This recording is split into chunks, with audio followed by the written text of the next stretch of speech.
Hello everyone, मैं हूं तमन्ना। आपका स्वागत है मेरी चैनल में। अगर मेरी रेसिपी आपको पसंद आए तो इस वीडियो को लाइक कीजिए और अभी तक आपने मेरे चैनल को सब्सक्राइब नहीं किया है तो प्लीज़ कर लीजिए, ताकि मैं और भी अच्छी अच्छी रेसिपीज़ आपके साथ शेयर कर पाऊँ। तो चलिए शुरू करते हैं आज की रेसिपी।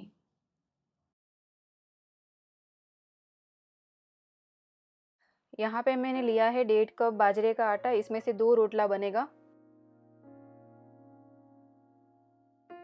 और अब हम इसमें डालेंगे स्वाद के अनुसार नमक।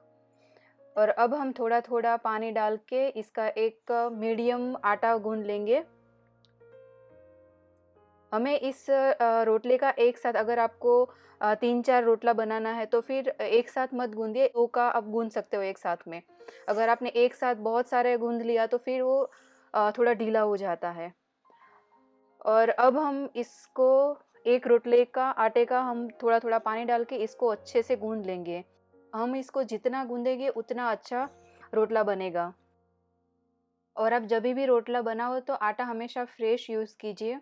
अगर 20-25 दिन का बाहर रखा हुआ आटा होगा तो फिर वो ख़राब हो जाएगा, या तो यानी कि कड़वा हो जाएगा। और यहाँ पे अच्छे से मैंने गूंद लिया, तो अब हम इसको इस तरह से एक लुआ बना लेंगे।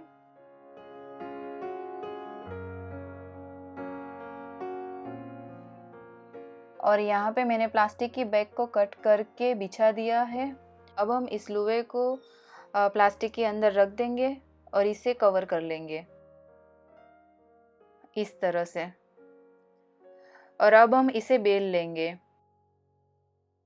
और यहाँ पे सूखा आटा लगाने की ज़रूरत नहीं है। अगर आपका ये आटा थोड़ा ढीला हो चुका है तो आप लगा सकते हो। मुझे इसमें ज़रूरत नहीं लगी।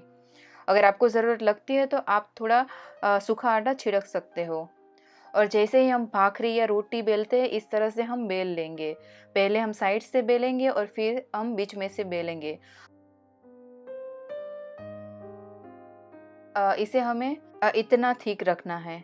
और अब हम इसे सिकने के लिए मिट्टी की पैन में डाल देंगे, जिसे हम तावड़ी बोलते हैं। और तावड़ी हमेशा रोटला तावड़ी में डालने से पहले हमेशा तावड़ी गर्म ही होनी चाहिए। अगर अच्छे से तपी नहीं होगी तो फिर रोटला अच्छे से पलटेगा ही नहीं। थोड़ा पक जाए उसके बाद हम इसको पलटा लेंगे। और गैस की फ्लेम हम मीडियम टू हाई रखेंगे, ना ही तो मीडियम और ना ही तो हाई, उसके बीच में रखेंगे।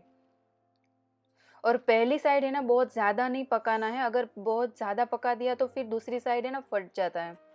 तो हमें पहली साइड है ना थोड़ा कम पकाना है और दूसरी साइड अच्छे से पकाना है।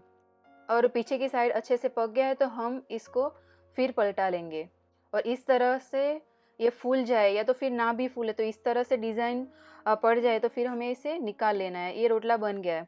अब इसके ऊपर आप घी लगाओ, बटर लगाओ, माखन लगाओ, जो आपको अच्छा लगे वो आप लगा के फिर आप खा सकते हो। और यहाँ पे हमारा रोटला बन गया है। तो अगर मेरी रेसिपी आपको अच्छी लगी हो, थोड़ी यूज़फुल लगी हो, तो प्लीज़ इसे लाइक और मेरे चैनल को सब्सक्राइब ज़रूर कीजिए। मैं फिर मिलूँगी एक नई रेसिपी के साथ।